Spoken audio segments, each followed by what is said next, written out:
Good afternoon on this fantastic Tuesday.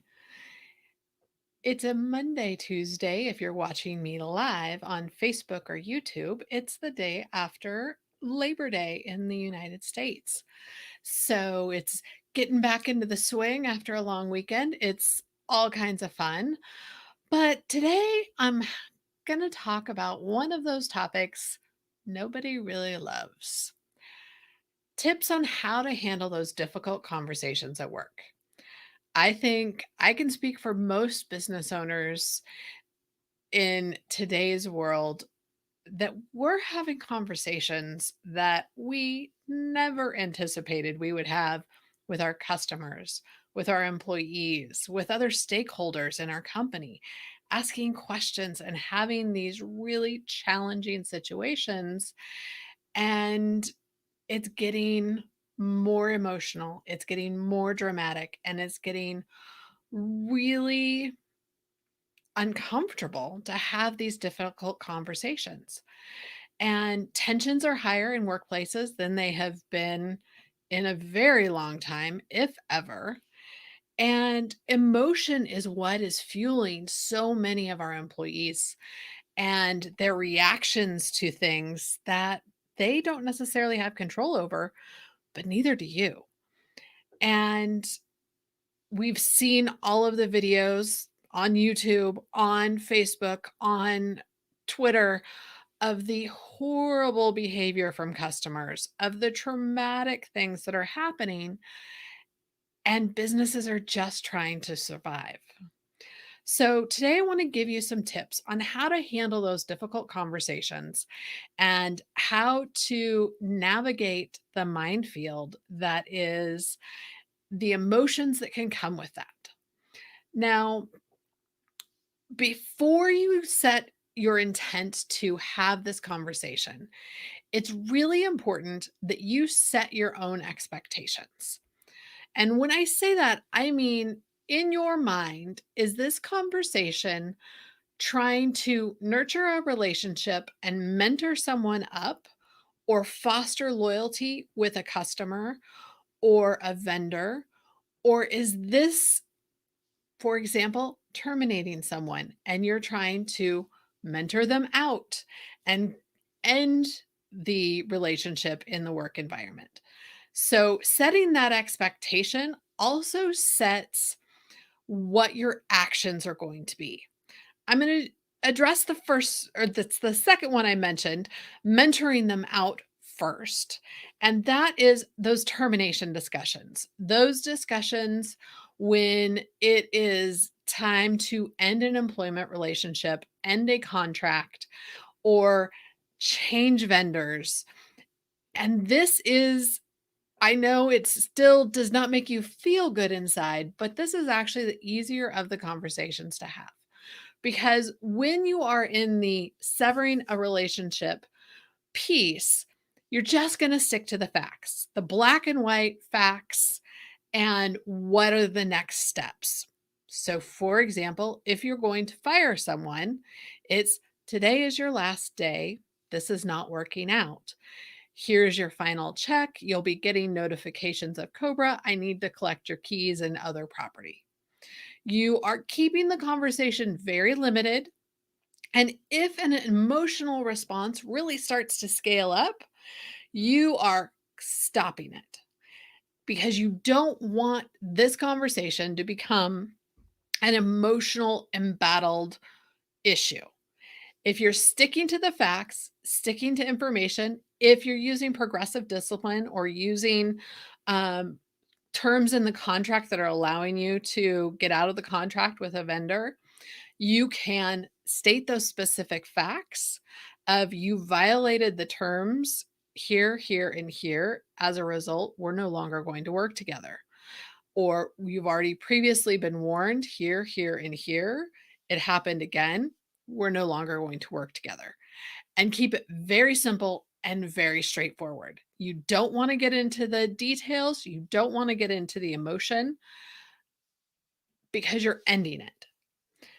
When you're trying to nurture a relationship, when you're trying to improve employee morale, when you're trying to gain customer loyalty, when you're trying to swing some special favors from vendors and things are really stressful, which let's be real right now, it is on all fronts.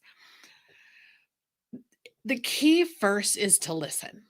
And it's about listening and asking questions so that the person that you're talking to really understands that you are there to foster a relationship, to nurture the experience working with you.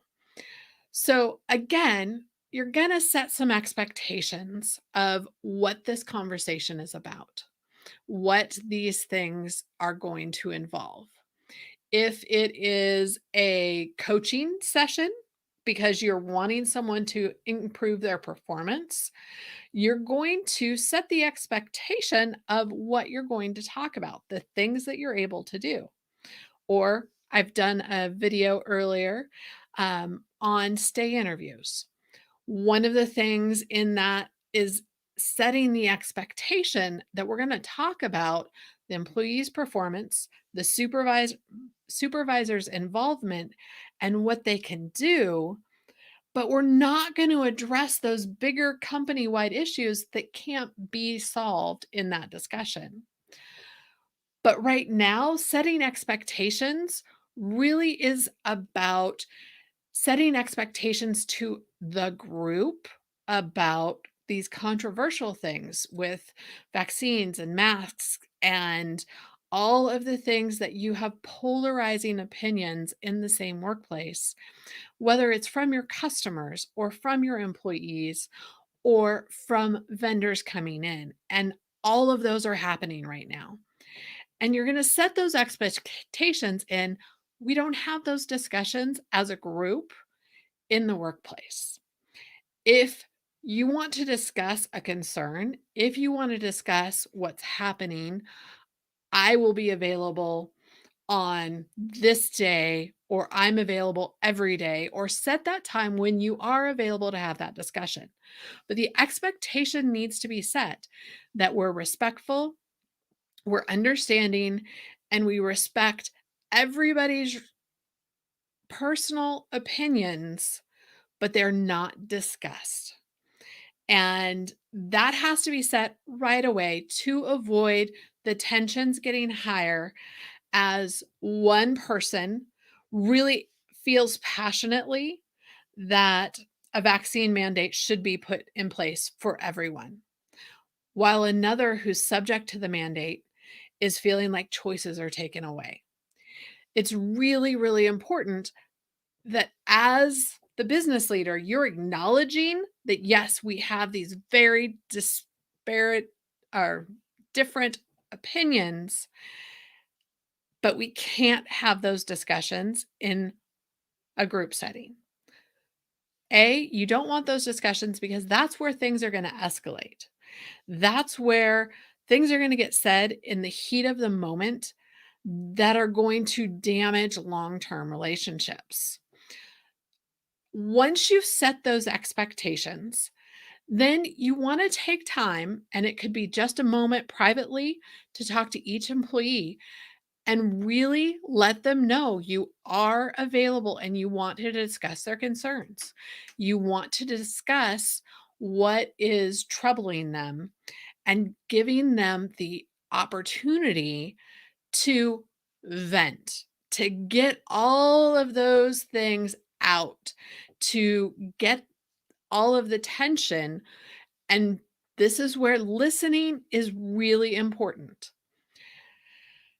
Now, in these private conversations that you're having the discussion, and especially if an employee has a different opinion than your own, it's important to ask questions to try to gain an understanding of their perspective. You likely won't change your own opinion, but to really understand what's fueling their passionate response or fueling their emotions, because there's likely several layers of things. It's never a black and white typically there's other things involved.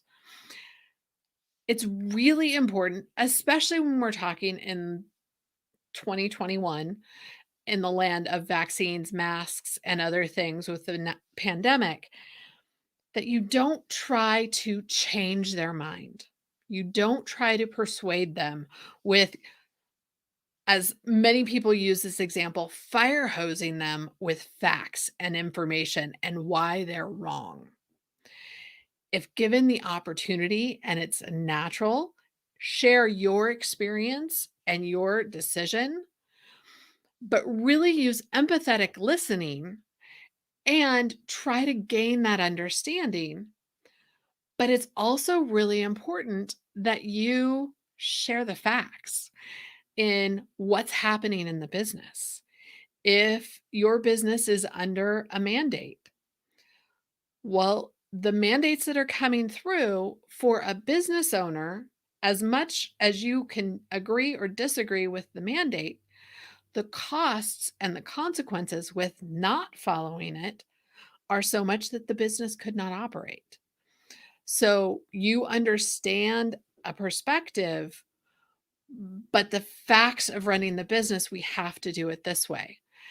But if you're not certain, if there's a lot of uncertainty from schedules to um, pipeline of supplies to if the uncertainty is a factor, you need to communicate that as well and let them know you don't have all of the answers. You are continuing to work and they'll take this information and try to find a solution, but sticking to facts and information and being transparent in what you're sharing is really, really important. And if your hands are tied, if they're really upset about something that has to go into place so you can stay in operations, explain that there isn't an option. We understand the frustration. And if, for example, your professional association or the chamber or someone is advocating to change things, let them know. I'm supporting these organizations who are trying to change things so that we can operate the way that we want. But these conversations are really important because emotions are so high. If employees, customers, vendors feel like someone is listening to them, even though the passion behind what's happening, even though the emotion behind what is happening is still high, as a business leader, showing that you are empathetic and that you care and you value their opinions, you value them as stakeholders in your organization, that's going to go a long way in having these difficult conversations. As I said in the beginning, having difficult conversations is not anything anyone loves to do. Having difficult conversations is exactly that. It's hard, and it's not something that comes naturally. And as a manager who, okay, I'm a business leader, I lead organizations, I am a business consultant, I've done it for 20 years. I personally, it's still hard to have those conversations. Do I have tools so that it's easier? Yes, but it always is challenging. But setting expectations, planning and understanding the facts of the situation, asking questions to gain perspective, and then sharing what's happening will get you a long ways in the eyes of your employees, your customers, and your vendors. If you haven't already done so, subscribe to my YouTube channel. If you're watching on Facebook, head on over to Tanya.tube and click the subscribe button. And in the description of the video, there is a link if you want to talk about having difficult conversations with your stakeholders. Schedule a strategy call, and I'd be happy to talk to you and help you get some resources to be confident in how you move forward through these difficult conversations.